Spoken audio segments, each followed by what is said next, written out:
ശാരദയുടെ കൊലപാതക കുറ്റത്തിൽ കുട്ടിമണിയെ പോലീസ് കൊണ്ടുപോകുന്നു. നീ ഇറങ്ങി പോകുന്നു. കുട്ടിമണിയില്ലാത്ത വൈലോരം വീട്ടിൽ നിന്നും ബാലൻ മനസ്സിനെ ഇറക്കിവിടുന്നു. അവൻ ബുദ്ധിമാനാണ്. ശാരദയുടെ മരണത്തിന് പിന്നിൽ മനസ്സിനും പങ്കുള്ളതായി ഇന്ദുവിന് സംശയം. അവനൊരു ഇടത്താവളം മാത്രമായിരുന്നു. അപ്പൊ അവൻ കരുതിക്കൂട്ടി ഞങ്ങളുടെ അമ്മയെ കൊല്ലിച്ചതാണല്ലേ? മനസ്സിനെ ശിവ കൂട്ടിക്കൊണ്ടു. എവിടെയെങ്കിലും പോയി ഒന്ന് സ്വസ്ഥാചരിക്കാം. ശിവ, അത് പിന്നെ എടാ, ഞാനല്ലേ പറയുന്നത്, കുട്ടിമണിയുടെ കാര്യത്തിൽ നിന്നെ പോലെ എനിക്കും വിഷമമുണ്ട്. കുട്ടിമണിയാണ് ശാരദയെ കൊന്നതെന്ന് മതികല രവിയെ വിശ്വസിപ്പിക്കുന്നു. കണ്ടം പൂച്ചെന്നോ? എന്നിട്ട് ആദ്യം ഓടിച്ചെന്ന് ഞാൻ ആരെയും കണ്ടില്ലല്ലോ. അത് നേരം ലോക്കപ്പിൽ കിടക്കുന്ന കുട്ടിമണി അമ്മയെ സ്വപ്നം കാണുന്നു. ഞാൻ പറഞ്ഞല്ലേ കുഞ്ഞുവനെ അമ്മ തുടർന്ന് കാണുക.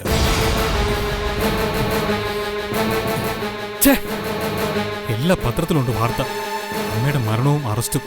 ഇതെന്നാ മാനക്കേടാ? നിനക്കിപ്പോ മാനക്കേടിന്റെ പ്രശ്നമല്ലേ? കോഴി വസന്ത പിടിച്ച പോലെയുള്ള നിൽപ്പ് കണ്ടപ്പോ ഞാൻ കരുതി പെറ്റമ്മ പോയതിന്റെ വേദനയാണെന്ന്. പോയവർക്കൊക്കെ അങ്ങ് പോയാ മതി. ജീവിച്ചിരിക്കുന്നവർക്കല്ലേ ജീവിക്കേണ്ടത്. എടാ മഹാഭാബി, നിന്നെ 10 മാസം വയറ്റിൽ ചുമന്ന് നടന്നവളാടാ അവള്. അതെല്ലാ അമ്മമാരും അങ്ങനെ തന്നെയാ. ബാക്കിയുള്ളവരൊക്കെ എന്താ, മക്കളെ കൊട്ടയിലാണോ ചുമന്ന് നടക്കുന്നത്? എന്താടാ നിന്റെ പെറ്റമ്മയല്ലേ അവള്? അതെ, അപ്പച്ചേപ്പൻ എന്താ പറയാനുള്ളേ? അത് പറ. അത് തന്നെ, അത് പറ. നിനക്കെന്താടാ അത്ര ധൃതി? എനിക്ക് ചിലപ്പം പൊന്നിനെയും കൊണ്ട് അല്ല മതിയും കൊണ്ട് ചിലപ്പോ ആശുപത്രി പോകേണ്ടി വരും. തൽക്കാലം പെറ്റമ്മയെ ചിതയിലോട്ട് വെച്ചതിന്റെ ബാക്കി നോക്ക്. അത് കഴിഞ്ഞ് മതി പൊന്നിന്റെ മൂക്ക് പനി മാറ്റാൻ. കേട്ടറാ? ചേടാ, ഇത് വലിയ ശല്യായല്ലോ. അപ്പച്ചേപ്പന് പറയാനുള്ള കാര്യം എന്താന്ന് വെച്ചാൽ അത് പറയേ. അമ്മ പോയതിന്റെ ബാക്കി ചടങ്ങുകളല്ലേ, അത് നമുക്ക് 16-ന് നടത്താം. എന്റെ ഷെയർ എത്രയാണെന്ന് വെച്ചാൽ പറഞ്ഞാൽ മതി, ഞാൻ അങ്ങ് തന്നേക്കാം. പിന്നെ ഇന്നലത്തെ മൊത്തം ചെലവ് എന്റെ ആയിരുന്നു. ഞാൻ എത്ര തരണമെന്ന് നീ അങ്ങ് പറഞ്ഞാൽ മതി, വേണമെങ്കിൽ മുഴുവൻ തരാം. എടാ, നിനക്കൊന്നും നാണമില്ലേടാ? പെറ്റമ്മയ്ക്ക് വായിക്കരിയിട്ടതിന്റെ കണക്ക് പറയുന്നു ഒരു ഷെയറുകാരൻ. നിന്നെ പോലെയുള്ളവന്മാരെ കാണുമ്പോഴാ എനിക്ക് മക്കളില്ലാത്ത എത്ര നന്നായെന്ന് തോന്നുന്നത്. പെറ്റമ്മയുടെ മുലപ്പാലിനും വാത്സല്യത്തിനും സ്നേഹത്തിനും ഒക്കെ പ്രതിഫലം പറയുന്ന നന്ദിയില്ലാത്തവന്മാർ. അപ്പച്ചപ്പൻ ചുമ്മാ ഞങ്ങളെ തല തിന്നാൻ വരല്ലേ? ഞാൻ എന്തിനാണ് നിന്റെയൊക്കെ തല തിന്നുന്നത്? അതിന് നിന്റെയൊക്കെ ഭാര്യമാരില്ലേ? എനിക്ക് പറയാനുള്ളത് ശാരദ പെങ്ങളുടെ 16-ാം അടിയന്തരത്തെ കുറിച്ചല്ല, പിന്നെ കുട്ടിമണിയുടെ കാര്യമാ. കുട്ടിമണിയോ? എന്താ, നീ നിന്റെ പെങ്ങളുടെ പേര് ഇതുവരെ കേട്ടിട്ടില്ലേ? കുട്ടിമണിയുടെ എന്ത് കാര്യ? ബാല, നീയെങ്കിലും ഇത്തിരി പക്വതയോടെ ചിന്തിക്കും. കുട്ടിമണിയെ ഇന്ന് കോടതിയിൽ ഹാജരാക്കും. നമുക്ക് പോകട്ടെ. ഇക്കാര്യത്തെ കുറിച്ച് സംസാരിക്കാൻ എനിക്ക് താല്പര്യമില്ല. ബാല, മോനെ രവി, ഒന്ന് നിന്നേടാ. എനിക്ക് ഒട്ടും നേരമില്ല. അങ്ങനെ പറയാതടാ, എനിക്ക് കേൾക്കേണ്ടതാ.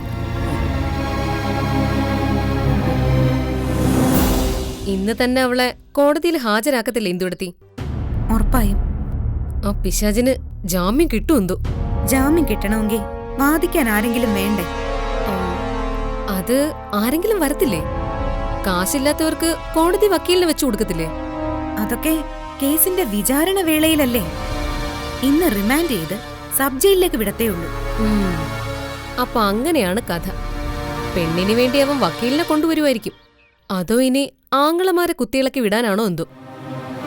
കാവടിക്കളവൻ അവരെ വട്ടം പിടിച്ചിരുത്തിയിട്ടുണ്ട്. ചന്ദ്രേട്ടനോട് പറയാനുള്ളത് ഞാൻ ഇന്നലെ പറഞ്ഞിട്ടുണ്ട്. രവിയേട്ടനോട് പറയാനുള്ളത് ഞാനും പറഞ്ഞിട്ടുണ്ട്. എന്നാലും വിശ്വസിക്കാൻ പറ്റത്തില്ല രണ്ടിനെ. അതെ, ആരെങ്കിലും ആട്ടിത്തെളിച്ചാൽ അവരാ വഴിയെ പോവും. എന്നാ ആട്ടി ഇറക്കും ഞാൻ രവിയേട്ടന്. ഏതായാലും സംഗതി ബഹു കേമോ. കുട്ടിമണിക്കിപ്പോ ജയില് ബന്ധുവീട് പോലെയായി. കൃഷ്ണൻ ജനിച്ചതുപോലെ ഇനി അവളുടെ കൊച്ചും ജയിലിലായിരിക്കും ജനിക്കുന്നത്. അല്ല, ഏത് കൃഷ്ണനാ ഇന്ദുവെടുത്തി ജയിലിൽ ജനിച്ചത്? എന്റെ കല ഭഗവാൻ ശ്രീകൃഷ്ണൻ. കലയ്ക്ക് പുരാണം ഒന്നും അറിയത്തില്ല അല്ലേ? പുരാണം? എന്റെ ഇന്ദുവെടുത്തി, എനിക്ക് ഈ പുരാണോ കുന്തോ അറിയത്തില്ല. അമ്പലത്തിൽ അങ്ങനെ പോയി കുമ്പിട്ട് കിടക്കാറുമില്ല. നമ്മുടെ കയ്യില് കാശുണ്ടെങ്കിൽ പിന്നെ നമുക്കെന്തിനാ ദൈവം? അങ്ങനെയാണോ കല? പിന്നല്ലാതെ. ദൈവങ്ങൾക്ക് അമ്പലവും പള്ളിയൊക്കെ പണിതു കൊടുക്കുന്നത് ആരാ? ഈ കാശുള്ളവര്. ദൈവത്തിന് വലിയ വലിയ വഴിപാടുകളും നേർച്ചകളും ഒക്കെ നടത്തുന്നത് ആരാ? അതും ഈ കാശുള്ളവര്. അപ്പോ പണക്കാരെ ആശ്രയിക്കുന്ന ദൈവമാണോ പണക്കാരാണോ വലുത്? പണക്കാര് തന്നെ.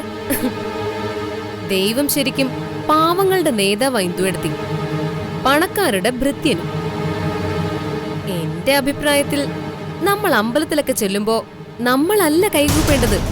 നമ്മളുടെ കാശ് വാങ്ങിക്കുന്ന ദൈവമാണ് നമ്മളെ നോക്കി കൈകൂപ്പേണ്ടത്. ശരിയല്ലേ ഇന്ദുവേടത്തി? ചിന്തിക്കുമ്പോ ചിന്തിക്കുമ്പോ ഞാൻ പറയുന്നതൊക്കെ ശരിയാണെന്ന് ഇന്ദുവേടത്തിക്ക് മനസ്സിലാവും. അതല്ല കലേ, ജയിലിലാണെങ്കിലും കുട്ടിമണി പ്രസവിച്ചാൽ ആ കുഞ്ഞ്, അതല്ലേ പ്രശ്നം? അത് പ്രശ്നം തന്നെ. ജയിലിൽ വെച്ചൊന്നും അവള് പ്രസവിക്കത്തില്ല. ജയിലിൽ വെച്ച് അവളുടെ കൊച്ചു ചാവും, അത്രേ ഉള്ളൂ. എന്തായാലും ഇന്നത്തെ കഥ എന്താവൂന്ന് അറിയട്ടെ. ഞാൻ പോയി മുറിയിൽ നിൽക്കാം, അപ്പോ കേക്കാം വരാന്തയിലെ സംസാരം മുഴുവനും. ശരി.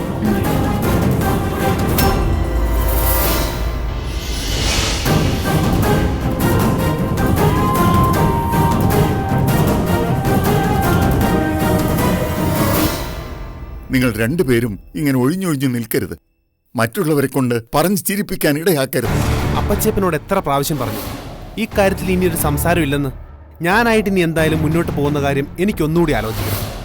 ഒന്ന് ആലോചിക്കെങ്കിലും ചെയ്യും മക്കളെ. ആലോചിക്കണമെന്നുള്ള കാര്യം പോലും ഇനി കുറച്ച് കഴിഞ്ഞിട്ട് ആലോചിക്കാൻ പറ്റും.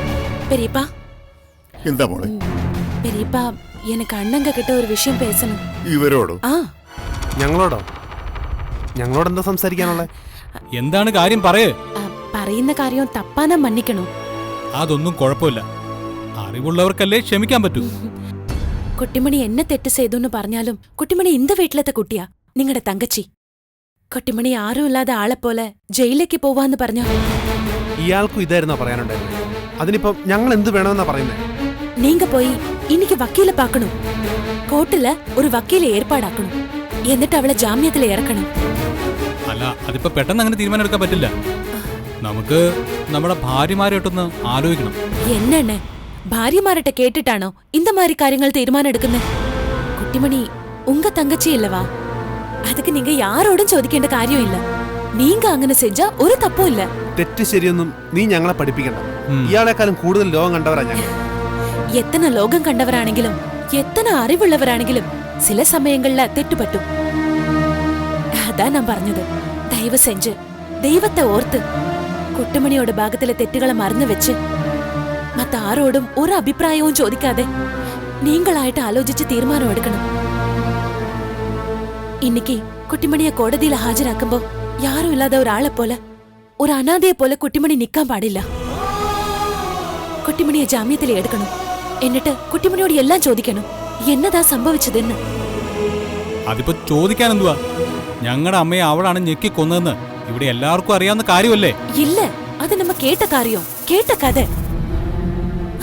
அதுக்கு அப்புறம் എന്തെങ്കിലും ഉണ്ടെങ്കിലോ? ഉണ്മ എന്നു എല്ലാവർക്കും തെരിയ വേണ്ടാമാ? അത് ശരിയാടാ. കാരണം ഒച്ച വെച്ചും ബഹളം കേട്ടു എല്ലാരും ഓടി വന്നു. ഇനി അതിന്റെ ഒന്നും പുറകെ പോകാനോ ചോദിക്കാനോ ഒന്നും പറ്റത്തില്ല. അല്ല. മുൻപും അവൾ എന്താ ചെയ്തതെന്ന് അവക്ക് എന്തെങ്കിലും ബോധം ഉണ്ടായിട്ടുണ്ടോ? ഇല്ലല്ലോ. എല്ലാം അറിഞ്ഞുകൊണ്ട് അപ്പച്ചേപ്പൻ ഇങ്ങനെ സംസാരിക്കരുത്. അതെ അതെ, അവളെ കൊണ്ട് മറ്റുള്ളവരെ ആക്രമിക്കാൻ പഠിപ്പിച്ച ആളാ ഈ നിൽക്കുന്ന മഹാൻ. അനാവശ്യം പറഞ്ഞാലുണ്ടല്ലോ നീ എന്റെ മേടിക്കും. എന്താ ഞാൻ പറഞ്ഞത് സത്യമല്ലേ? അപ്പച്ചപ്പനല്ലേ അവളെ ആവശ്യമില്ലാത്ത ഗുസ്തിയും മർമ്മവിദ്യയൊക്കെ പഠിപ്പിച്ചത്? അതുകൊണ്ട് കൂടുതലൊന്നും പറയാതിരിക്കുന്നതാ നല്ലത്. ദയവ് സെഞ്ച് തർക്കം നിർത്തുക. നാളേക്ക് കുട്ടിമണിയെ പോയി പാക്ക ഒരു വക്കീലെ ഏർപ്പാട് பண்ணுங்க പ്ലീസ്.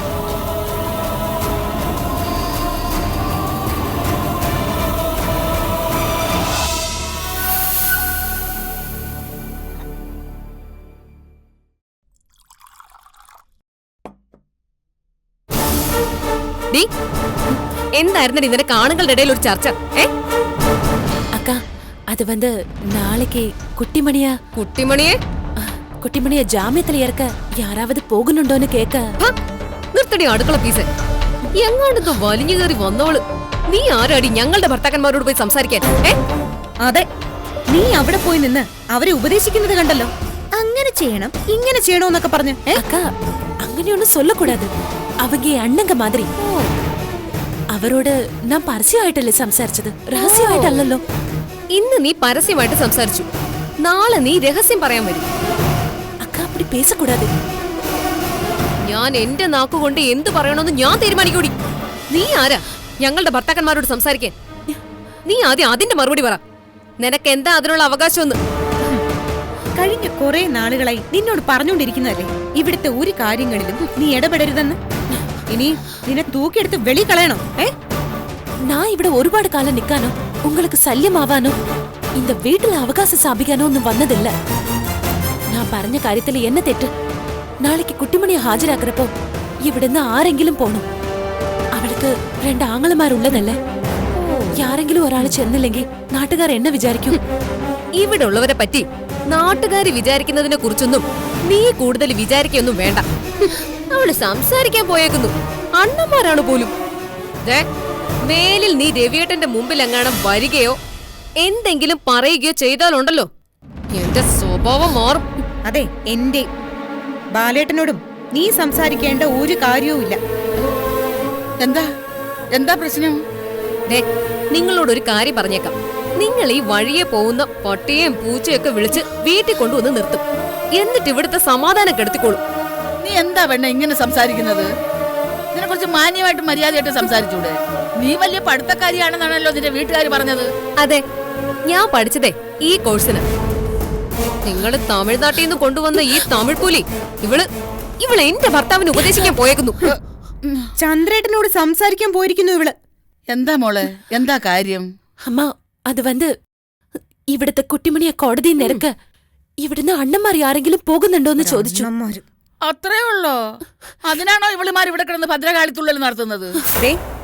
നിങ്ങൾ ഇരട്ടപ്പേരും വട്ടപ്പേരും ഒന്നും എന്നെ വിളിച്ചേക്കരുത്. എനിക്കിപ്പോഴും അപ്പച്ചിയമ്മ എന്നുള്ളൊരു ബഹുമാനമുണ്ട്. അത് കളഞ്ഞേക്കരുത്. എനിക്ക് ഒട്ടും ബഹുമാനമില്ല. അതുകൊണ്ട് ഇനി എന്നെ എങ്ങാനും കളിയാക്കി വല്ലതും വിളിച്ച എന്റെ സ്വഭാവം മാറും. പണ്ട് രവിയേട്ടൻ പിടിച്ച് റോഡിൽ കൊണ്ട് വിട്ടതൊക്കെ മറന്നോ? അടി, അന്നെന്നെ റോഡിൽ കൊണ്ട് വിട്ടെങ്കിലേ എനിക്കന്ന് ചോദിക്കാനും പറയാനും എന്റെ കെട്ടിയോൻ ഇവിടെ ഇല്ലായിരുന്നു. കഷ്ടം. നീ ഇനി നിന്റെ താടിക്കാരൻ കെട്ടിയോനോടൊന്ന് പറഞ്ഞു നോക്ക്. ഇവിടെ കിടന്ന് ആള് കളിക്കാനും എന്നെ പിടിച്ചിറക്കി വിടാനും. അപ്പ വിവരം അറിയും. അയാളുടെ ചൂണ്ടുമർമ്മത്തിൽ നിൽക്കും നീയൊക്കെ. ദേ ഇങ്ങനെ. അമ്മ, ഓ, അപ്പൊ നിങ്ങൾ കരുതി കൂട്ടി തന്നെയാണ് അംഗത്തിന് നിൽക്കുന്നത് അല്ലേ? ഒരു കാര്യം ഞാൻ പറഞ്ഞേക്കാം. ഇവിടെ എന്തു വേണോന്ന് ഞങ്ങൾ തീരുമാനിക്കും. അതായത് ഞാനും ഇന്ദുവേടത്തി. അതെ, ഞങ്ങൾ പറയുന്നതേ ഞങ്ങളുടെ ഭർത്താക്കന്മാർ അനുസരിക്കത്തുള്ളൂ. അതിന്റെ ഇടയില് ഞങ്ങളുടെ ഭർത്താക്കന്മാരെ ന്യായം പഠിപ്പിക്കാനോ ചട്ടം പഠിപ്പിക്കാനോ ഒരു സുന്ദരി കൊതേ ഇങ്ങോട്ട് കേറി വരണ്ട. വന്നാൽ വിഷം കൊടുത്തു കൊല്ലാനും മടിക്കത്തില്ല ഞങ്ങള്. പറഞ്ഞത് കേട്ടോ ഉപ്പച്ചിയമ്മ? കേട്ടോന്നു. നിങ്ങൾ ഇവളെ ഇങ്ങോട്ട് നടത്തിയാണ് കൊണ്ടുവന്നതെങ്കിൽ തിരിച്ച് പഴനിമലയിലോട്ട് എടുത്തോണ്ട് പോവേണ്ടി വരും. കുഴിച്ചിടാൻ വായിന്തുവെടുത്തി.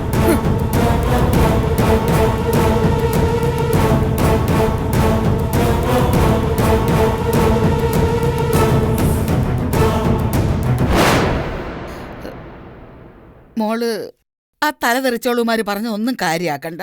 അവരുടെ വിവരം അത്രേ ഉള്ളു. എതുക്കമ്മ ഇവർക്ക് കുട്ടിമണിയിട്ട് ഇവളോ വെറുപ്പ്? അതൊന്നും എനിക്കറിയത്തില്ല മോളെ. എന്തായാലും ശാരദ മരിച്ചതിന്റെ പേരിൽ ഇവളുമാർക്ക് വലിയ സങ്കടമൊന്നുമില്ല. അല്ലെങ്കിൽ പറയാമായിരുന്നു അതിന്റെ പേരിൽ ആ കുട്ടിമണിയോട് ശത്രുതയെന്ന്. അതിന് മതികല പെണ്ണിന് പണ്ടേ കണ്ടൂടാ. ഇപ്പൊ വന്ന ഇന്ദു അതുപോലെ തന്നെ. അല്ല, ഒരു പരിധിവരെ പെണ്ണിന്റെ കയ്യിലിരിപ്പും അതിന് കാരണമാണ്. ആകെ സീതയ്ക്ക് മാത്രമായിരുന്നു വന്നു കയറിയ പെണ്ണുങ്ങളിൽ കുട്ടിമണിയോടൊരു ഇത്തിരി ഇഷ്ടം. പിന്നെപ്പം നിനക്കും. വന്നു കയറിയെന്ന് പറയാൻ നീ ഇവിടുത്തെ മരുമകളും അല്ല. കെട്ടുപ്രായം തികഞ്ഞ ആമ്പിള്ളേർ ആരെങ്കിലും ഉണ്ടായിരുന്നെങ്കിൽ ആലോചിക്കായിരുന്നു. ഇല്ലേ അമ്മ? അമ്മാവക്ക് ഒരു മകൻ ഉണ്ടായിരുന്നെങ്കിൽ നാ അങ്ങ് കെട്ടിയനെ. ആ, അതിന് ഇല്ല, ഞാനൊന്നും പറയുന്നില്ല. ഒരു കൊച്ചുണ്ട്. അത് ദേ ആ വരാന്തയുടെ മൂലക്കിരിപ്പുണ്ട്. പീലിക്കാവടി. മോക്ക് സങ്കടമൊന്നുമില്ലേ അവരങ്ങനെ പറഞ്ഞതില്? എതുക്കമ്മ? മനസ്സില യാരോടും പകയും ദേഷ്യവും ഒന്നും വെക്കൂടാതമ്മ. കോപം തീ, അഗ്നി. നമുക്കുള്ള കോപം இருந்தா അത് നമ്മളെയേ കൊഞ്ചം കൊഞ്ചമാ എരിച്ചിടും. എന്നതാ രണ്ടുപേരും കൂടെ ഒരു സംസാരം? ഓ, നിങ്ങൾ കേട്ടായിരുന്നോ പുകിലൊക്കെ?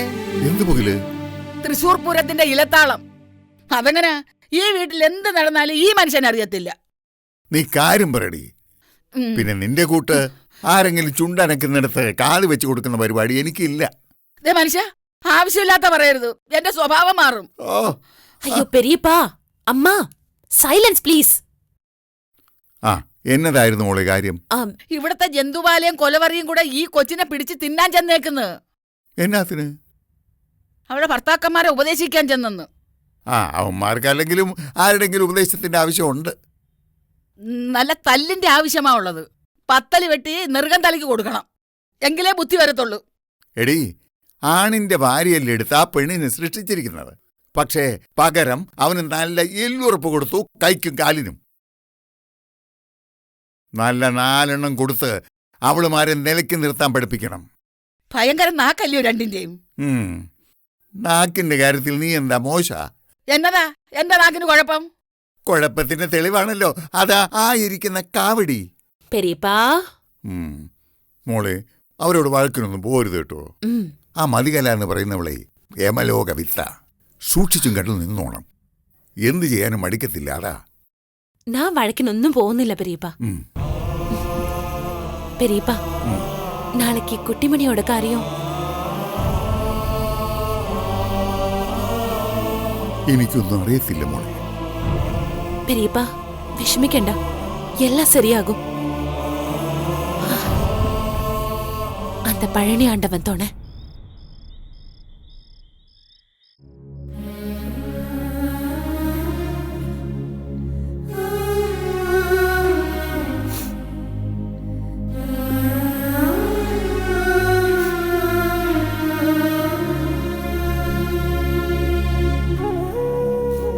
എന്റെ പൊന്നുമോള്, തുള്ളി വെള്ളമെങ്കിലും കുടിക്ക്, ഒരു വറ്റെങ്കിലും വന്ന് കഴിക്ക്. വേണ്ടാച്ചിട്ടമ്മേ, വിശപ്പ് കിട്ടും. എന്റെ പൊന്നുമോളെ, നീ പട്ടിണി കിടന്ന മരിച്ചുപോയ ശാരദാമ്മ തിരിച്ചു വരുവോ? ഇല്ല, പക്ഷേ എന്ന് കരുതി മരിച്ചവരെ ഒരു നിമിഷം കൊണ്ട് മറക്കാൻ പറ്റുമോ? മരിച്ചവർ ഭൂമിയിലെ ബാക്കി ജീവിതം പിന്നെ ജീവിച്ചു തീർക്കുന്നത് പ്രിയപ്പെട്ടവരുടെ മനസ്സിലാണമ്മേ. എനിക്ക് എന്റെ അമ്മയെപ്പോലെ തന്നെ ഇഷ്ടമായിരുന്നു ബാലേട്ടന്റെ അമ്മ. ഒരുപാട് നന്മകളുള്ള ഒരു സ്ത്രീയായിരുന്നു ശാരദാമ്മ. നിന്റെ കഴുത്തിലെ താലിക്ക് വേണ്ടി ഞാൻ അവരോട് കരഞ്ഞപ്പോ എന്റെ കണ്ണുനീര് കണ്ട പാവം. ഇന്നലെ വരെ ഉണ്ടായിരുന്ന അമ്മ ഇന്നില്ല. 6 അടി നീളത്തില് ഒരു കനൽ കൂമ്പാരം, പിന്നെ കുറച്ച് ചാരം. എനിക്ക് വയ്യ ഓർത്തിട്ട്. അതല്ലേ മോളെ മരണം. നമ്മൾ ജനിക്കുമ്പോഴേ ദൈവം ഒരു വര വരച്ചിട്ടുണ്ട്, അതുവരെ പോവും. അത് തിരിച്ചറിയാതെയാ, അത് മനസ്സിലാക്കാതെയാ മത്സരങ്ങളും വേട്ടകളും യുദ്ധങ്ങളും സമ്പാദ്യങ്ങളും. കുട്ടിമണി അത് ചെയ്തതെന്ന് ഓർക്കുമ്പോഴാ. ഞാൻ അങ്ങനെയൊന്നും ഓർക്കുന്നില്ല അമ്മേ. എനിക്ക് സംശയം മറ്റു ചിലരെയാ. സംശയമോ? ആരെ? എന്തിന്? എന്താ മോളെ? ഇല്ല, ഒന്നുമില്ല. ഞാൻ പകല് പറഞ്ഞ കാര്യങ്ങൾ ഓർത്ത് എന്റെ പൊന്നുമോക്ക് സങ്കടവും അമ്മയോട് ദേഷ്യമൊക്കെ ഉണ്ടോ? എന്ത് കാര്യോ? ബാലേട്ടൻ എന്നെയും കുഞ്ഞിനെയും തേടി വരത്തില്ലെന്ന് പറഞ്ഞതോ? അത്തരം പ്രതീക്ഷകളൊന്നും എനിക്കില്ലമ്മേ. ചിലത് തെളിയിക്കണമെന്നേ ഉള്ളൂ. അത് ഞാൻ തെളിയിക്കുകയും ചെയ്യും. ഞാൻ കണ്ട സ്വപ്നത്തെക്കുറിച്ച് അമ്മയോട് പറഞ്ഞതോർക്കുന്നില്ലേ? വയലൂരം വീട്ടിലെ അമ്മ ഒറ്റയ്ക്കിരുന്ന് കരഞ്ഞെന്ന്. ഉവ്വ്, ഓർക്കുന്നുണ്ട്. എന്നെ ഓർത്ത് ഒരുപാട് സങ്കടപ്പെട്ടിട്ടുണ്ട് ആ അമ്മ. എനിക്കറിയാം, ഒന്നുറക്ക കരയാൻ പോലും ധൈര്യമില്ലാതെ നെഞ്ചിൽ അടക്കി പിടിച്ച കരച്ചിലായിരുന്നു അമ്മയ്ക്ക് ഞാൻ. എത്ര ദൂരത്ത് നിന്നാണെങ്കിലും ആ സ്നേഹം എനിക്ക് മനസ്സിലാക്കാൻ പറ്റും. ഞാൻ തിരിച്ചു വന്നപ്പോ ഞാൻ ആഗ്രഹിച്ചതും ആ ഒരൊറ്റ കാര്യം മാത്രമായിരുന്നു. കുറച്ച് ദിവസമെങ്കിലും ആ അമ്മയുടെ കൂടെ കഴിയണമെന്ന്. വയലൂരം വീട് വിട്ട് എനിക്ക് പോവാൻ തോന്നിയത് ആ അമ്മ എന്നോട് മുഖം കറുപ്പിച്ചപ്പോഴാണ്. പോയവര് പോയി, ഇനി അതേപ്പറ്റി പറഞ്ഞ് എന്റെ പൊന്നുമോള് സങ്കടപ്പെട്ടിട്ട് എന്നത്തിനാ? പോയവരാരും തന്ന ഓർമ്മകളും കൊണ്ടല്ലല്ലോ പോകുന്നത്. എത്ര കണ്ണുനീര് വീണാലും പഴയ ഓർമ്മകളൊന്നും മായത്തില്ല, വീണ്ടും തെളിഞ്ഞു വരത്തേ ഉള്ളൂ. സഹിക്കണം. അമ്മ രാവിലെയും പറഞ്ഞില്ലേ, നീ ഇത് സഹിച്ചേ പറ്റൂ. ശ്രമിക്കാം, പക്ഷെ അവസാനമായി ആ മുഖം ഒന്ന് കാണാൻ കഴിയാത്ത നൊമ്പരം. ഞാൻ പറഞ്ഞില്ലേ, ആ മുറിവ് ഒരിക്കലും ഉണങ്ങില്ല. ഉണങ്ങാത്ത മുറിവാണത്. ബാലേട്ടനോട് ഞാൻ ക്ഷമിക്കാത്ത ഒരേ ഒരു കാര്യം അതായിരിക്കും. പിന്നെ ഏത് കാര്യത്തിലാ നീ അവനോട് ക്ഷമിക്കാൻ പോകുന്നത്? ഗർഭിണിയായ നിന്നെ ഉപേക്ഷിച്ച കാര്യത്തിലോ? ചില ചോദ്യങ്ങൾക്ക് ഇപ്പൊ ഉത്തരമില്ലമ്മേ. ഉത്തരം ഇല്ലാത്തതുകൊണ്ടല്ല, ചില ചോദ്യങ്ങൾക്കുള്ള ഉത്തരങ്ങൾ കാലത്തിന്റെ കൈയെഴുത്ത് പ്രതികളാണ്. അത് കാലം എഴുതി കൊടുക്കട്ടെ. ശാരദാമ്മ എന്ന അമ്മ മാത്രം ഒരു കണ്ണീർ തുള്ളിയായി എന്റെ മനസ്സിലിപ്പോ. അവസാന ശ്വാസത്തിലും മകളെ ഓർത്ത് നൊമ്പരപ്പെട്ടു പോയ ഒരു പാവ അമ്മ. അറിയാതെ ആണെങ്കിലും ഞാനും നോവിച്ചിട്ടുണ്ട് ആ പാവത്തെ. അതൊന്നും മനസ്സിൽ വെക്കാതെ പുഞ്ചിരിയോടെ എന്നെ സ്നേഹിച്ചിട്ടുണ്ട്. സീതേ, മതി, പോയി കിടക്കിന്തിരി നേരം. ചെല്ലുമോളെ.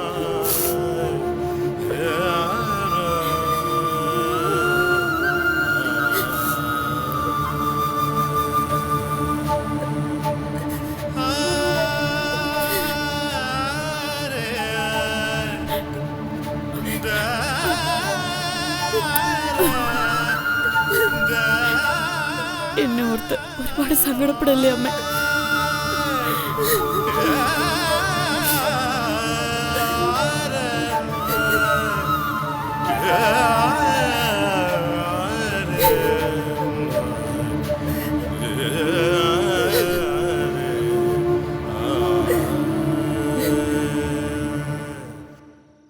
നാളെ കുട്ടിമണിയെ കോടതി ഹാജരാക്കണമെന്നല്ലേ പറഞ്ഞത്? നമുക്കൊരു വക്കീലിനെ കാണണ്ടടാ. എന്നിട്ട് അവളെ ജാമ്യത്തിലിറക്കാനുള്ള വഴി നോക്കണ്ടടാ. എടാ, അതിനു വേണ്ട കാര്യങ്ങളൊക്കെ ഞാൻ ചെയ്തിട്ടുണ്ട്. നീ തൽക്കാലം ഒന്ന് അടങ്ങിയിരിക്കേ. അല്ല, നിനക്ക് കുടിക്കാനൊന്നും വേണ്ടേ? ഞാൻ ചോദിച്ചത് ടെൻഷൻ കുറയ്ക്കാൻ വല്ല മരുന്ന് സംഘടിപ്പിച്ച് തട്ടേന്നാ. വേണ്ട, അത് ടെൻഷൻ ഇല്ലാത്തപ്പോഴും ഇല്ല, ഉള്ളപ്പോഴും ഇല്ല. അത് നിനക്കറിയത്തില്ലേ? എന്നാലും എടാ, ഇന്ന് നിന്റെ ജീവിതത്തിൽ ഒത്തിരി സങ്കടങ്ങളുള്ള ദിവസമല്ലേ? ശിവയുടെ ജീവിതത്തിലും ഒത്തിരി സങ്കടമുള്ള ദിവസമാണ്. അതുകൊണ്ട് ഞാനെന്തായാലും ഒരു കുപ്പി വാങ്ങി വെച്ചിട്ടുണ്ട്. എന്റെ സങ്കടങ്ങൾ തീർക്കാനാണ്. വിഷമം തീരുന്നവരെ എനിക്കിന്ന് കഴിക്കണം. ശിവ, നീ വക്കീലിന്റെ കാര്യം പറ. ഏത് വക്കീല്? ആരെ കാണണം? എടാ, എങ്ങനെ ജാമ്യത്തിന് മൂവ് ചെയ്യണം? എടാ, നീ എന്താ കുട്ടിമണിയെ പോലീസ് പിടിച്ചോടെ ഒന്നും അറിയാത്ത പോലെ, വെറുതെ കുട്ടികളെ പോലെ? സിജനും ശിവയ്ക്കും ഒക്കെ പോലീസും കേസും കോടതിയൊക്കെ ആദ്യമായിട്ടാണോ? അല്ലല്ലോ. കുട്ടിമണിയെ പോലീസ് അറസ്റ്റ് ചെയ്തു. ഇന്ന് വനിതാ സെല്ലിൽ അവളെ താമസിപ്പിക്കും. നാളെ കോടതിയിൽ ഹാജരാക്കും. സംഗതി മർഡർ കേസായതുകൊണ്ട് കോടതി എന്ത് തീരുമാനം എടുക്കുമെന്ന് നമുക്ക് പറയാൻ പറ്റത്തില്ല. എങ്കിലും നിന്റെ ഭാര്യയ്ക്ക് ബുദ്ധിക്ക് കുറവുള്ള കാരണം കൊണ്ട് രക്ഷപ്പെടാനുള്ള സാധ്യത വളരെ കൂടുതലാണ്. കോടതി ജാമ്യം തരും. എടാ, ജാമ്യം കിട്ടിയില്ലെങ്കിൽ?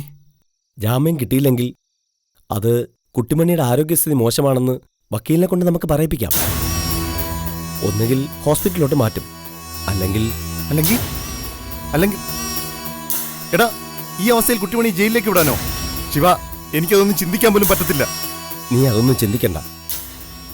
നീ തൽക്കാലം കണ്ണും പൂട്ടി അവിടെ ഇരിക്കേ. അല്ലെങ്കിൽ ഞാൻ പറഞ്ഞില്ലേ, കുടിക്കാനോ കഴിക്കാനോ ഞാൻ എന്തെങ്കിലും കൊണ്ടുവരാം. എടാ, എന്റെ കുട്ടിമണി. എടാ, നീ കുട്ടിമണി കുട്ടിമണി എന്ന് പറഞ്ഞ് ഇങ്ങനെ ചിമിങ്ങിക്കൊണ്ടിരിക്കാതെ. എടാ, ഞാനല്ലേ പറയുന്നത്. എന്റെ കൂടപ്പിറപ്പിനെ പോലീസ് കൊണ്ടുപോയതിന്റെ നീറ്റലിൽ നിൽക്കുവാ ഞാൻ. നീ ഇങ്ങനെയൊക്കെ പറയുമ്പോ എന്റെ ശക്തിയോടെ ചോർന്നു പോകുന്നടാ. എടാ, എന്തായാലും നാളെ നേരം വിളിക്കട്ടെ. ഇന്ന് രാത്രി കൊണ്ട് എല്ലാത്തിനും പരിഹാരം ഉണ്ടാക്കും. നോക്കിക്കോ.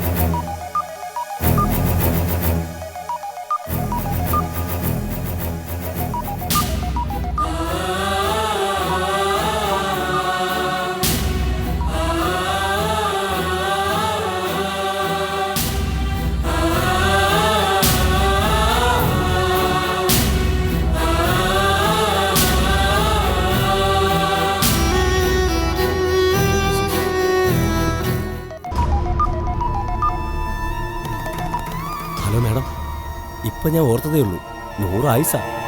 നീ എന്റെ ആയുസിന്റെ കണക്കെടുക്കൊന്നും വേണ്ട. എന്തായി അവിടെ കാര്യങ്ങൾ? എല്ലാം പറഞ്ഞ പോലെ തന്നെ ആളിവിടെ തന്നെയുണ്ട്. നീ അവന്റെ മുമ്പിൽ നിന്നോണ്ടാണോ സംസാരിക്കുന്നത്? ഒന്നും കേൾക്കില്ല. കുറച്ച് ദൂരത്തില്ല ഞാൻ. അല്ലെങ്കിൽ തന്നെ അവന്റെ ചെവിയിലോട്ട് ഇപ്പൊ ഒന്നും കയറത്തില്ല. അവനൊന്നും കാണത്തുമില്ല. അല്ല, എന്താ നിന്റെ പദ്ധതി? അത് പല പദ്ധതികളും ആലോചിച്ചുകൊണ്ടിരിക്കുക. കുറച്ച് കള്ളുപിടിപ്പിക്കാൻ നോക്കിയിട്ട് അവനത് വേണ്ട. ഇനിയിപ്പോ അതവന്റെ ഉള്ളിൽ ചെല്ലാൻ വേറെ എന്തെങ്കിലും വഴി നോക്കണം. എന്നിട്ട് എടുത്തോണ്ട് പോയി ഏതെങ്കിലും വെള്ളക്കെട്ടിലോ വെള്ളച്ചാട്ടത്തിലോ ഇടണം. ഗർഭിണിയായ ഭാര്യയെ പോലീസ് അറസ്റ്റ് ചെയ്തതിൽ മനംനൊന്ത് ഭർത്താവ് ആത്മഹത്യ ചെയ്തു. അങ്ങനെ പോരെ വാർത്തയുടെ തലക്കെട്ട്? അത് കൊള്ളാം. അല്ലെങ്കിൽ പോലീസിന്റെ അറസ്റ്റിന് ഭയന്ന് കൊലപാതക ഗൂഢാലോചന കേസിലെ പ്രതിയായ ഭർത്താവ് ആത്മഹത്യ ചെയ്തു. അങ്ങനെയായാലും മതി. അല്ലെങ്കിൽ കുട്ടിമണിയെ പോലീസ് ചോദ്യം ചെയ്യുമ്പോ നാളെ തന്നെയും അറസ്റ്റ് ചെയ്യൂന്ന് പേടിച്ച് മനസ്സിജൻ ആത്മഹത്യ ചെയ്തു. അങ്ങനെയും കഥയ്ക്കൊരു ട്വിസ്റ്റ് ഉണ്ടാക്കാം. അല്ലേടാ ശിവ? അതെ മാഡം, മൊത്തം അപ്രതീക്ഷിതമായ ട്വിസ്റ്റുകളാണല്ലോ. നീ അധികം ചിരിക്കണ്ട. എന്നും എല്ലാ ട്വിസ്റ്റുകളും ചെന്ന് നിന്നിട്ടുള്ളത് മനസ്സിജന്റെയും കുട്ടിമണിയുടെയും വിജയത്തിലേക്ക്. അതുകൊണ്ട് ഇന്ന് രാത്രിയിലെ നിന്റെ ഓപ്പറേഷൻ സക്സസ് ആവട്ടെ. ആ മാഡം, കഴിഞ്ഞ രാത്രിയിൽ എൻ്റെ ഓപ്പറേഷൻ പാളി എന്നൊരു ധ്വനി അതിലുണ്ട്. പക്ഷേ അതത്ര പൂർണ്ണമായ പരാജയമായിരുന്നു മാഡം. ഒന്ന് ചിന്തിച്ചു, ആളൊന്ന് മാറിപ്പോയി എന്ന കാര്യം ശരിയാണ്. പക്ഷെങ്കിൽ അതുകൊണ്ട് മാഡം ഉദ്ദേശിക്കുന്ന അതേ റിസൾട്ട് വേറൊരു രീതിയിലുണ്ടായി. മാഡത്തിന് കുട്ടിമണിയെ കൊണ്ടുള്ള ശല്യം ഒഴിയണമായിരുന്നു. അതിപ്പം നടന്നില്ലേ? കുട്ടിമണിയെ കൊണ്ടുള്ള ശല്യം ഇങ്ങനെ ഒഴിഞ്ഞാ പോരാ. അവളുടെ വയറ്റിൽ കിടക്കുന്ന കുഞ്ഞില്ലാതാവണം. എൻ്റെ പൊന്നു മാഡം, പോലീസ് കസ്റ്റഡിയിലും ജയിലിലും കിടക്കുന്ന ഒരു പെണ്ണിൻ്റെ വയറ്റിൽ കിടക്കുന്ന കുഞ്ഞിനെ ഇല്ലാതാക്കാനാണോ പാട്? ഇതിപ്പോ മാഡം നോക്കിക്കോ, നിലയ്ക്കും മുള്ളിനും കേടില്ലാതെ പ്രശ്നം പരിഹരിക്കാൻ ദൈവം നമ്മുടെ മുന്നിലേക്ക് ഇട്ടുതന്ന ഒരു വഴിയായിരുന്നു. ഇതിപ്പോ ആ പ്രായം ചെന്ന സ്ത്രീക്ക് പകരം കുട്ടിമണിയാണ് വയലോരം വീട്ടിൽ കൊല്ലപ്പെട്ടിരുന്നതെങ്കിൽ 100 കണക്കിന് ചോദ്യങ്ങൾക്ക് ഉത്തരം പറയേണ്ടി വന്നേനെ. പോസ്റ്റ്മോർട്ടവും പോലീസ് കേസും അറസ്റ്റുമൊക്കെ ആയിട്ട് ഇപ്പോഴത്തത്ര സ്മൂത്തായിട്ട് കാര്യങ്ങൾ പോവില്ലായിരുന്നു. ബുദ്ധി വളർച്ചയില്ലാത്ത ഒരു കുട്ടി എങ്ങനെ കൊല്ലപ്പെട്ടു എന്നുള്ള ചോദ്യവുമായി നാട്ടുകാരും ഇവിടുത്തെ മനുഷ്യാവകാശ പ്രവർത്തകരുമൊക്കെ ഓരോരോ ചോദ്യങ്ങളുമായി ഇറങ്ങിയേനെ. ഇനിയിപ്പോൾ അങ്ങനെയൊന്നുമില്ല. ഇന്നോ നാളെയോ എന്ന് പറഞ്ഞിരുന്ന രോഗിയായ ശാരദാമ്മ മകളുടെ കൈകൊണ്ടുണ്ടായ ഒരബദ്ധം മൂലം തീർന്നു. മതി മതി, നീ കൂടുതൽ വിസ്തരിക്കണ്ട. മനസ്സിജൻ ഇതെങ്ങാനും കേട്ട അതോടെ തീരും. ഒരു പിച്ചാത്തി മുനയുടെ മുമ്പിൽ കിടന്ന് ഞാനും നീയും പെടയും. അതെന്തായാലും ഇല്ല, അവൻ വരത്തില്ല. അവൻ അവിടെ തന്നെ ഇരിപ്പാ. എനിക്കവനെ കാണാം. ഞാൻ പറഞ്ഞില്ലേ, അവനൊന്നും കാണാനും കേൾക്കാനും ശേഷിയില്ലാതെ തൂങ്ങിപ്പിടിച്ചിരിക്കുക. എന്തായാലും ഞാനൊന്ന് അകത്തോട്ട് ചെല്ലട്ടെ മാഡം, അവനൊന്ന് ആശ്വസിപ്പിക്കട്ടെ. അവൻ്റെ ജീവിതത്തിൽ ഏറ്റവും സങ്കടം നിറഞ്ഞ ദിവസമായിരുന്നു എൻ്റെ ജീവിതത്തിൽ ഏറ്റവും സന്തോഷം നിറഞ്ഞ ദിവസവും. അപ്പം ശരി മാഡം, രാത്രിയിലെ ആ മനോഹരമായ ചടങ്ങ് കഴിഞ്ഞതിന് ശേഷം ഞാൻ മാഡത്തെ വിളിക്കാം. ശരി.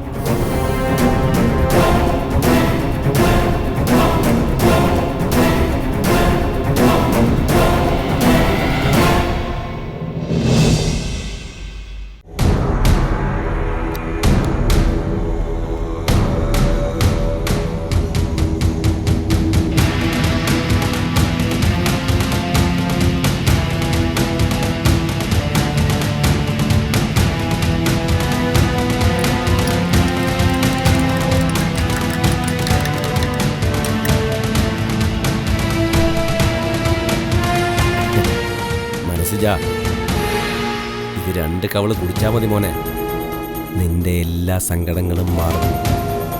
നിന്റെ സങ്കടങ്ങൾ മാറ്റിത്തരാനല്ലെങ്കിൽ ഞാനെന്തിനാടാ പിന്നെ കൂട്ടുകാരനാന്ന് പറഞ്ഞ് നടക്കുന്നത്? നീ ഇത് എന്തിരിപ്പാടാ സിജ?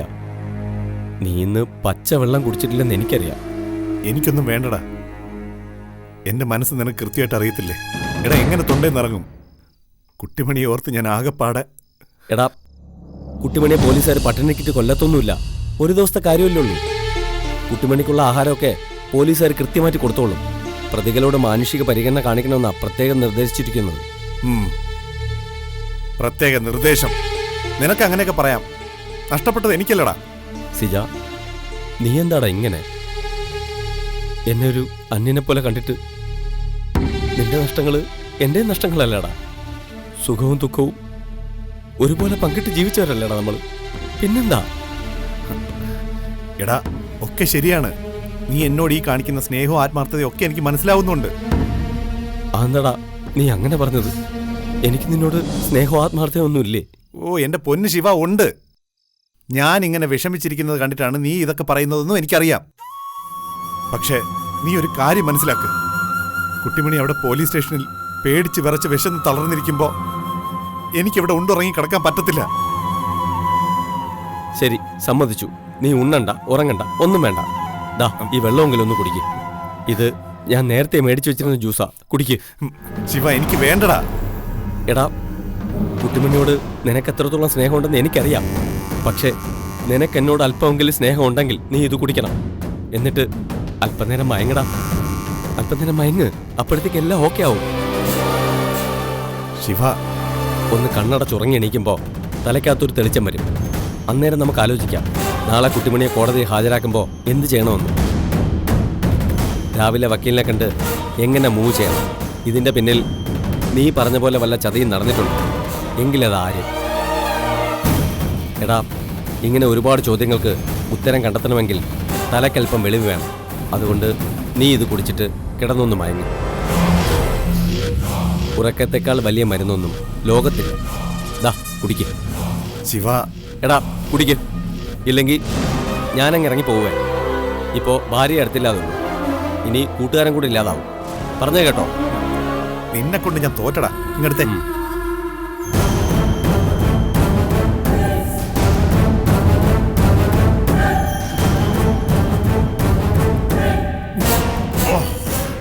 എന്തോ വല്ലാത്തൊരു ചൊവ്വ. എന്താടാ, മിക്സ് വല്ലതും ആയിരുന്നോ? പിന്നെ മിക്സ്. നിന്നെ അങ്ങനെ കള്ളുപിടിപ്പിച്ചു എന്നുള്ള മഹാഭാവം കൂടെ എൻ്റെ തലയിരിക്കണം. ഇങ്ങെടുക്ക്. നീ കുറച്ച് മയങ്ങാൻ നോക്ക്. പോ.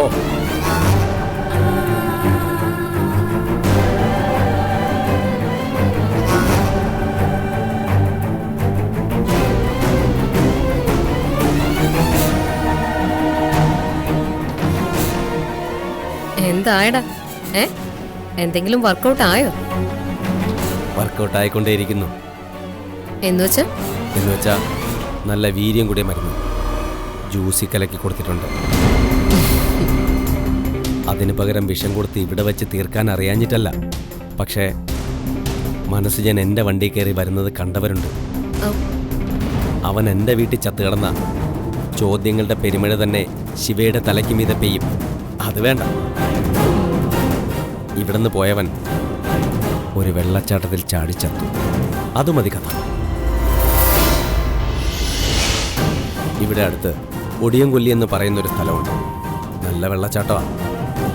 ഒടിയൻകൊല്ലിയുടെ ഏറ്റവും മുകളിലത്തെ വഴുക്കുള്ള പാറയിലിരുന്ന് മനസ്സുജനും ശിവയും കൂടെ നിന്ന് നിലാവ് കാണും.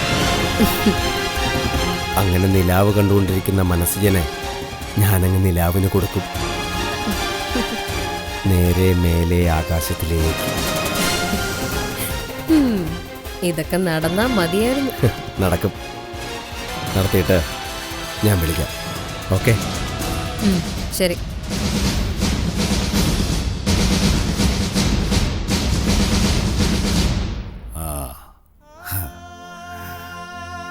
കുട്ടു, നീ പേടിക്കണ്ട. നീയും കുഞ്ഞുമണിയും പേടിക്കണ്ട. മനസ്സിജനുണ്ടല്ലോ. പിന്നെ എന്തിനാ പേടിക്കുന്നത്? പിന്നെ അച്ഛയുണ്ട്, അമ്മയുണ്ട്. നീ പ്രാർത്ഥിച്ചാ മതി. കുട്ടു ഒന്നും ചെയ്തിട്ടില്ലെന്ന് എനിക്കറിയാം. ഇതിന്റെ പിറകെ ആരാണെന്ന് എനിക്കറിയാം. ആരൊക്കെയോ കൂടെ നിന്ന് കളിക്കുന്നുണ്ട്, അത് ഉറപ്പാ. അതുകൊണ്ടാ ഇത്തരം ചതികൾ. പക്ഷേ ഇപ്പൊ ഈ ഇരുട്ടുമുറി കിടന്ന് കറുത്ത പൂജയെ തപ്പുന്നവന്റെ അവസ്ഥയിലാ. ഒന്നും കാണാൻ പറ്റൂല, ഒന്നും മനസ്സിലാക്കാനും പറ്റൂല. ആരാണ് ശത്രു, ആരുടെ ചിരിക്ക് പിന്നിലാണ് ചതി, ഇതൊന്നും അറിയാൻ പറ്റുന്നില്ല. അല്ലെങ്കിലും അവസാന നിമിഷം മാത്രമേ തിരിച്ചറിയൂ. ഏറ്റവും അടുത്ത് നിൽക്കുന്ന ശത്രുവിനെ അതങ്ങനെ പണ്ടുപട്ടെ.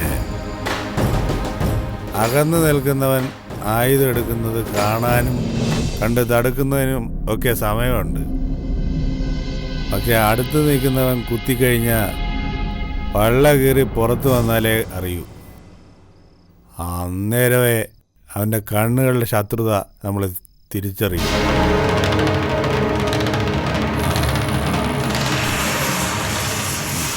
സിജ, ചേട്ടാ കണ്ണു തുറക്കടാ. സിജ, ആ നീ എപ്പോ വന്നു? എടാ 2 മണി ജ്യൂസ് കുടിച്ചപ്പോ നിന്റെ വായിന്ന് സാഹിത്യം വരുന്നു. സാഹിത്യമൊന്നും അല്ലടാ, സത്യമാ. ചില സത്യത്തിന് ഇത്തിരി പൊള്ളൽ കൂടുതലാണ്. സിജ, നീ ഇപ്പൊ ഇങ്ങനെയൊക്കെ പറയാൻ എന്തുണ്ടായി? ഇല്ല, പറഞ്ഞെന്നേ ഉള്ളൂ. എന്തോ ഒറ്റപ്പെട്ടു പോയി എന്നൊരു തോന്നല്. ഒറ്റപ്പെട്ടൊന്നും പോയിട്ടില്ലടാ. നിന്നോടൊപ്പം ഞാനിങ്ങനെ നിൽക്കൂലടാ, വൻ മരം പോലെ. പിന്നെങ്ങനെ നീ ഒറ്റപ്പെട്ടു പോവും? നിനക്ക് പിടിച്ചു നിൽക്കാനും നിനക്ക് പരിചയമാകാനും ഈ ശിവയുണ്ട്. ശിവയെ കൊന്നിട്ടല്ലാതെ മനസ്സിനെ ആരും ഒന്നും ചെയ്യത്തില്ല. നീ എണീക്ക്. എവിടെ പോവാൻ? എണീറ്റ് വാടാ. എടാ, നമുക്ക് വക്കീലിനെ കാണണ്ടേ? അത് നീ മറന്നുപോയ? ഈ രാത്രിയിലോ? രാത്രി തന്നെ കാണാം. രാവിലത്തേക്ക് മാറ്റിവെക്കുന്ന എന്തിനാ? രാവിലെ നമുക്ക് ഒന്നുകൂടെ കാണാം. എടാ, നീയല്ലേ ഇത്തിരി മുമ്പ് പറഞ്ഞത് രാവിലെ പോവാന്ന്? എന്റെ മനസ്സിലാ നിന്റെ കുട്ടിമണിയുടെ കാര്യത്തിനാ. നമുക്ക് വക്കീലിനെയും കണ്ട് ആ ഒടിയങ്കൊല്ലി പാറയിൽ പോയിരുന്ന് വെള്ളച്ചാട്ടവും കാണാം. ബെസ്റ്റ്. ഭാര്യ പോലീസ് കസ്റ്റഡിയിൽ ലോക്കപ്പ് കഴിയുമ്പോ ഭർത്താവ് പോയിരുന്ന് വെള്ളച്ചാട്ടം കണ്ട് രസിക്കുന്നു. നീ കൊള്ളാടാ ജീവ. ദേ, നിന്റെ ഈ മനസ്സ് മാറാതെ നീ പെണ്ണ് കെട്ടുകയേ ചെയ്യരുത്. ഞാനൊരു പെണ്ണ് കെട്ടുന്നുണ്ട്. അതിനുള്ള തയ്യാറെടുപ്പില്ല. ആണോ? ആരാടാ പെണ്ണ്? എനിക്ക് ഒരുപാട് ഇഷ്ടമുള്ളൊരു പെണ്ണാ. ഒരു ചെറിയ തടസ്സമുണ്ട് മുന്നിൽ. അതുകൊണ്ടാ ഇങ്ങനെ നീണ്ടു പോകുന്നത്. തടസ്സോ? എന്ത് തടസ്സം? നീ പറ, ഞാൻ മാറ്റും തടസ്സം. നീയായിട്ട് തന്നെ മാറ്റി തരണോടാ. വേറെ ആരാ എന്റെ ആഗ്രഹങ്ങളൊക്കെ നടത്തി തരുന്നത്? വാ, വന്നേ, നമുക്കേ പുറത്തേക്ക് പോവാം. പോയി വക്കീലിനെ കണ്ട് വെള്ളച്ചാട്ടം കണ്ട് എന്റെ തടസ്സവും മാറ്റിയിട്ട് വരാം. എനക്കൊരു കല്യാണം കഴിക്കണമെന്ന് നീ എന്നോട് പറഞ്ഞതേ ഇല്ലായിരുന്നല്ലോടാ. എങ്കിൽ ഞാൻ കെട്ടുന്നതിന് മുമ്പ് അത് നടത്തത്തില്ലായിരുന്നോ? നീ കെട്ടിക്കഴിഞ്ഞപ്പോഴാടാ എനിക്ക് ആഗ്രഹം തോന്നി തുടങ്ങിയത്. നിന്റെയും കുട്ടിമണിയുടെയും ജീവിതം കാണുമ്പോ അതുപോലെ ഒന്ന് ജീവിക്കാൻ ആരാടാ ഒന്ന് ആഗ്രഹിക്കാത്ത? അതായിരുന്നടാ ഞങ്ങളുടെ ജീവിതം. കുറച്ചു നാളത്തേക്കെങ്കിലും ഉണ്ടായിരുന്ന ഒരു കൊച്ചു സ്വർഗം. അത് ഹേയ്, അതൊന്നും തകർന്നില്ലടാ. ഒക്കെ നിന്റെ തോന്നല. നിനക്ക് മുമ്പിൽ ഒരു സ്വർഗമുണ്ട് മനസ്സിലാ. ആ സ്വർഗത്തിലേക്ക് നീ ചെല്ലും. നീ എത്തിയിരിക്കും. സ്വർഗോ? എനിക്കാ? എടാ, നരകം മാത്രമേ ഉള്ളൂ ഇതുവരെയുള്ള ജീവിതത്തിൽ. എടാ, ഇനി മുതൽ അങ്ങോട്ട് സ്വർഗവാ. ഞാനല്ലേ പറയുന്നത്. എടാ, നിന്റെ കല്യാണം ഞാൻ നടത്തും. അതിനെന്ത് തടസ്സം ഉണ്ടെങ്കിലും ഈ ഞാൻ മാറ്റും. അതങ്ങനെ തന്നെ വേണം. ഞാൻ പറഞ്ഞില്ലേ, നീ വിചാരിച്ചാലേ ആ തടസ്സം മാറുള്ളൂ. നീ വണ്ടി. Hello bye. എങ്ങോട്ടാ രാത്രി രണ്ടുപേരും കൂടി? ബായ്, എന്താ ബായ് ഇത്? ഞാൻ വന്നു കേട്ടോ. ഇന്നലെ ജയിലിൽ നിന്ന് ഇറങ്ങി കാര്യങ്ങളൊക്കെ അറിഞ്ഞു.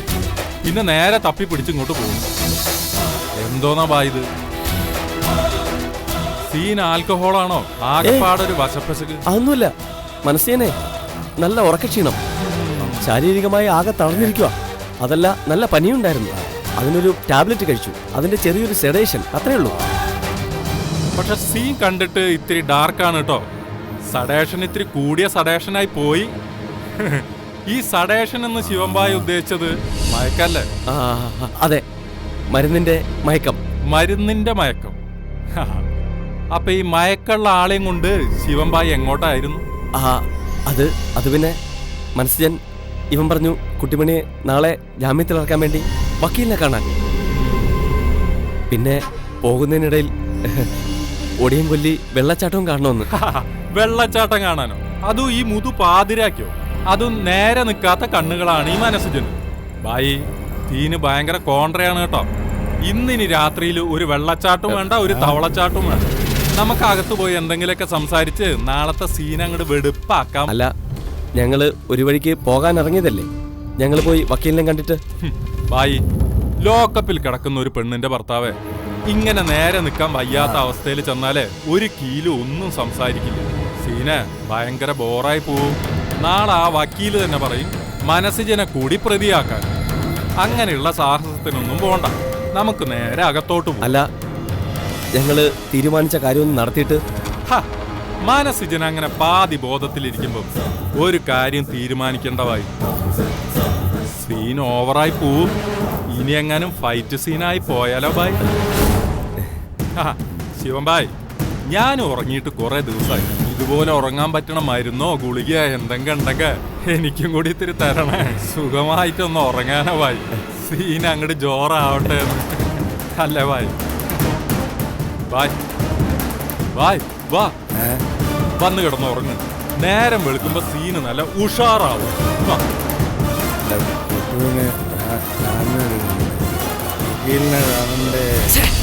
ഞാൻ പറഞ്ഞില്ലേ ഇന്ദുവേടത്തി, നമ്മളെ പോലൊന്നും അല്ല ഇവരുടെ രണ്ടുപേരുടെ മനസ്സ്. പെങ്ങളുടെ അടുത്തേക്ക് ചാഞ്ഞു തുടങ്ങി. ബാലേട്ടന്റെ മനസ്സ് പിന്നെ എപ്പോ എങ്ങോട്ട് വേണമെങ്കിലും ചായ.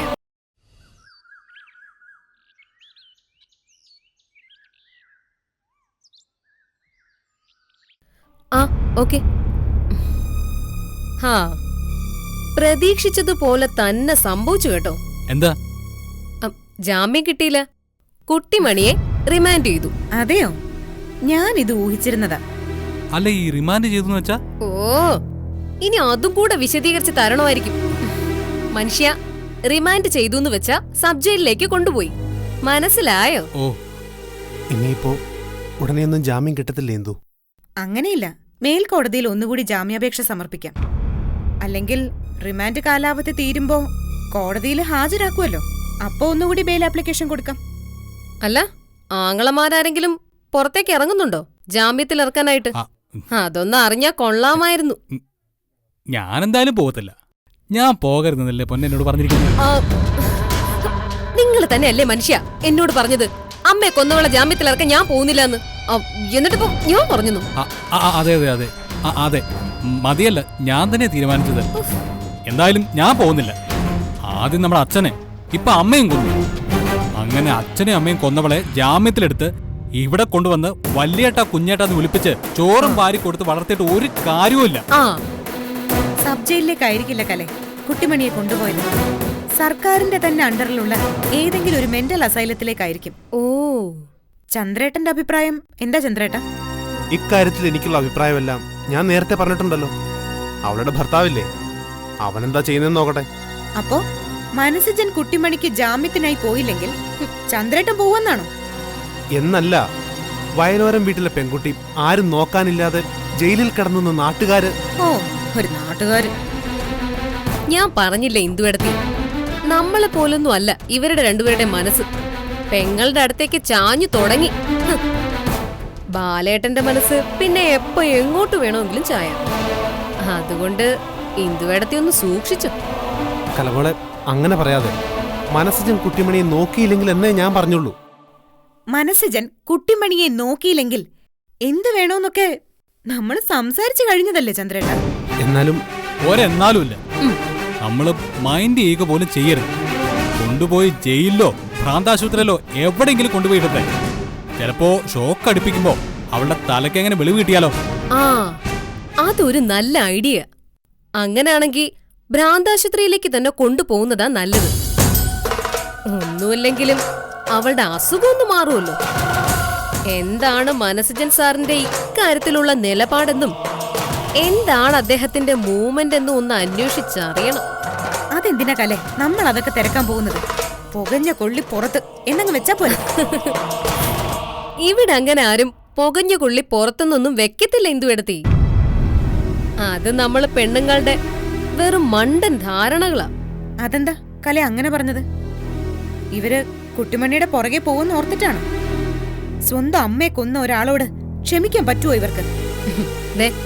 രവിയേട്ട ക്ഷമിക്കുമെന്ന് എനിക്ക് തോന്നുന്നില്ല. പക്ഷേ സത്യം പറയാലോ, ദേ ബാലേട്ടനെ നിർത്തിക്കൊണ്ട് തന്നെ പറയാലോ, ബാലേട്ടന്റെ കാര്യത്തിൽ എനിക്ക് അത്ര ഉറപ്പ് പോരാ. പെട്ടെന്നങ്ങ് അലിഞ്ഞു പോകുന്ന മനസ്സാണ് ബാലേട്ടന്റേത്. ചിലപ്പോ ബാലേട്ടന് പെങ്ങളോട് പെട്ടെന്നൊരു അനുതാപമോ സഹതാപമോ സിമ്പതിയോ എമ്പതിയോ വല്ല കിമ്പതിയോ ഒക്കെ തോന്നിയാല് അവളെ പോയി ഇറക്കിക്കൊണ്ടെങ്കി പോരും. ചിലപ്പോ മഹാമനസ്കനായ ഈ ബാലേട്ടൻ മനസ്സജിനോട് ക്ഷമിക്കുക കൂടി ചെയ്തു കഴിഞ്ഞ അവര് നാളെ വീണ്ടും ഇതിനകത്ത്. ദേ കലമോളെ, വെറുതെ വഴക്കിനുള്ള വഴിയുണ്ടാക്കി വെക്കരുത്. കണ്ടോ കണ്ടോ, ഞാനത് പറഞ്ഞപ്പോഴേക്കും ബാലേട്ടന്റെ മൂക്കു ചോന്നു. ഞാനൊന്നും പറയുന്നില്ലേ. ഞാനിതൊക്കെ പറയുന്നത് എനിക്കൊരു അനിയത്തിയുടെ സ്വാതന്ത്ര്യവും അധികാരവും ഒക്കെ ബാലേട്ടൻ തന്നിട്ടുള്ളതുകൊണ്ടാ. അതിപ്പോഴും അങ്ങനെ തന്നെയുണ്ട്. നേരത്തെ എനിക്ക് 2 കൂടപ്പിറപ്പുകൾ ഉണ്ടെന്ന് ഞാൻ കരുതിയിട്ടുള്ളൂ. ഒന്ന് കുട്ടിമണിയും ഒന്ന് കലമോളും. ഇപ്പോ കലമോള് മാത്രമേ ഉള്ളൂ.